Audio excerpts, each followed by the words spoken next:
محمد، طبعا حضرتك سمعت ان خط الاستواء اتمسح خلاص. ايوه سمعت حضرتك. حضرتك عرفت عن الموضوع ده من فين؟ من طريق الجرايد ان شاء الله. هو احنا مش غلطانين اللي هو اتمسح، بس احنا زعلانين اللي هو اتمسح بس. حاسس ان انت تايه؟ حاسين ان احنا تايهين. ايه احساس حضرتك بعد ما عرفت ان هم خلاص مسحوا خط الاستواء؟ حاسس ان انت تايه؟ تعبان قوي في الدنيا، مش لاقي نفسي. وبعدين الشعب اتغير والدنيا اتغيرت وفي حاجات كتير اتبهدلت. ده كله طبعا حصل بعد ما اختفى خط الاستواء. طبعا صح. انت سمعتي عن موضوع ان خط الاستواء خلاص اتمسح وان احنا حاسين بتوهان وتايهين؟ سمعتي عن الموضوع ده؟ طبعا سمعت عنه. عرفتي عنه من فين؟ عن طريق الانترنت. الناس كلها تايهه وزعلانين، انت ايه شعورك؟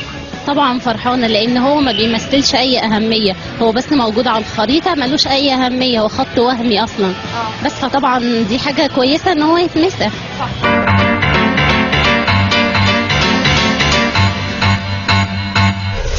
طيب حضرتك شايف ان بعد ما خط الاستواء اتمسح انت حاسس ايه كمواطن؟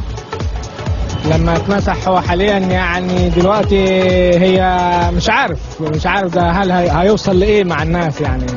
عايشين في توهان رهيب. طبعا انا صدقني يمكن قيمه الاسبوع اللي فات يعني حاليا كنت ما بخرجش من البيت من كتر الحر اللي هي 4 ايام. خايف من ان انت تتوه؟ طبعا ده حاجه معروفه. خط الاستواء من وجهة نظرك لو كان اتكتب بأي مثلا نوع من الأحبار المختلفة كان ممكن يكون أحسن بدل ما كانوا كتبوه على الخرائط بالرصاص؟ ممكن كان يكون أحسن، إنما بالنسبة للوقت اللي احنا خلاص هو انتهى، يعني شيء بقى ملوش وجود أصلا. ملوش وجود، واخد بالك؟ يعني زي ما انت حضرتك شايفه كده الناس كلها حاليا دلوقتي واحنا متضايق على خط الاستواء؟ اكيد طبعا اكيد. انت متضايق ولا لا؟ اكيد طبعا، لان لا مؤاخذه الكلمه اديكي شايفه العالم عامل ازاي والدنيا ماشيه منين، وغير كده وكده كمان لا مؤاخذه مفيش حد حاسس بحد في حاجه.